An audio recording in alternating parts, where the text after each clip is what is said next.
crooked coop is insulated for the winter. With this treatment, I should not need any heat in that chicken coop, even in the dead of winter on the coldest of cold nights. Hey guys, it's Katie Kate on the Homestead. A chilly morning here in November, and I thought I would start today off on my morning walk.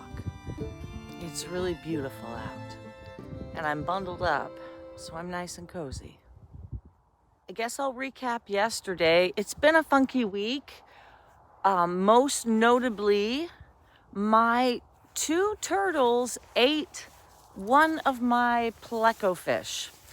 Very, very strange. They have lived together for years, and I found the carcass in the bottom of the tank. So I'm assuming at this point that the pleco died and they ate it, because the other one is looking fine, although also looks a little bit freaked out, I'm sure, from what it witnessed.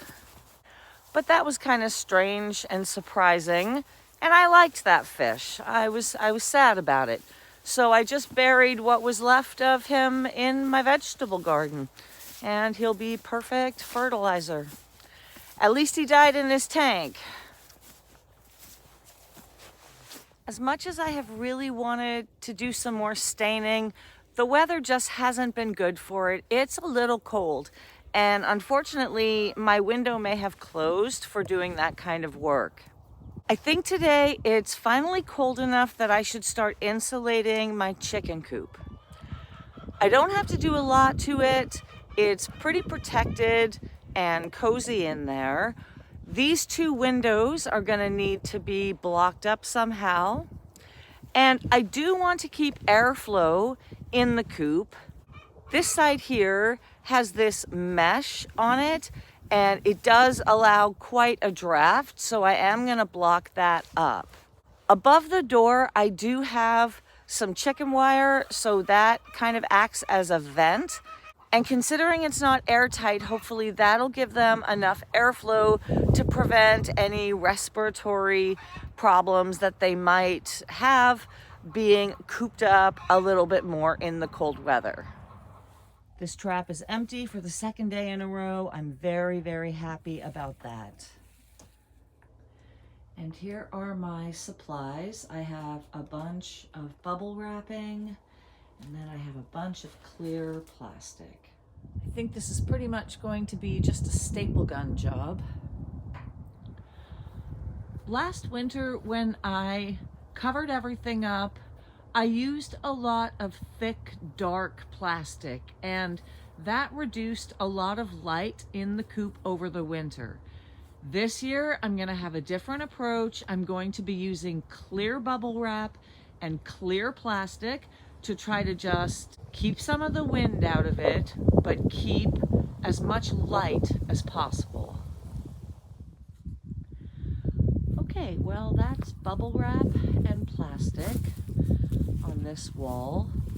This bottom portion is a glass window, so the plastic should be enough of a windbreaker, and then the bubble wrap is in behind this top section because that is more open. This is the same treatment that I gave it last year, but it's less of an eyesore, and it will be a lot brighter for them. I realize now that I'm going to have to look at this for many months, so I'd really like it to be a little bit nicer for me. And there is still so much natural light coming through that side. That is definitely the windier side of this coop. I'm going to go ahead and bubble wrap these windows and then cover them up.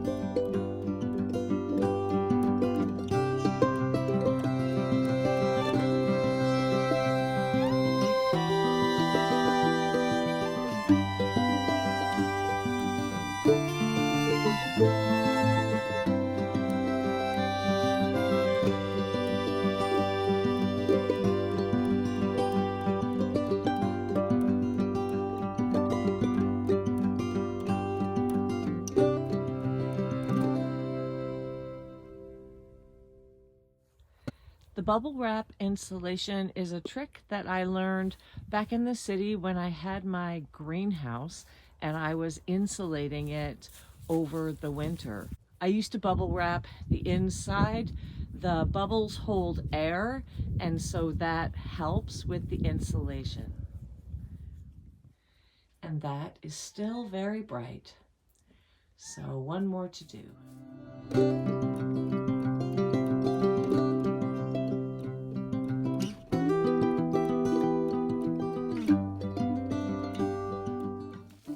Well, that's done.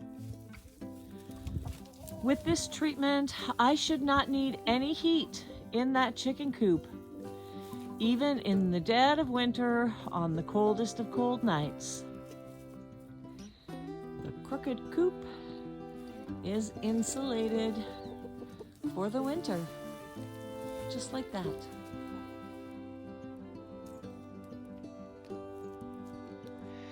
And we still have all the brightness, which is lovely.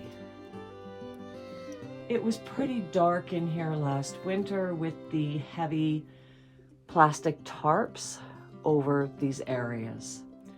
I had dark plastic tarps.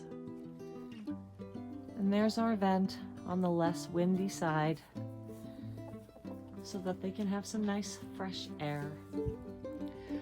Okay guys, well that's it for today. I have a million more things to do, but I don't have to do it all today. So I'm gonna take a break. I'm gonna head down into town, pick up a few things, and I'll be back at it tomorrow.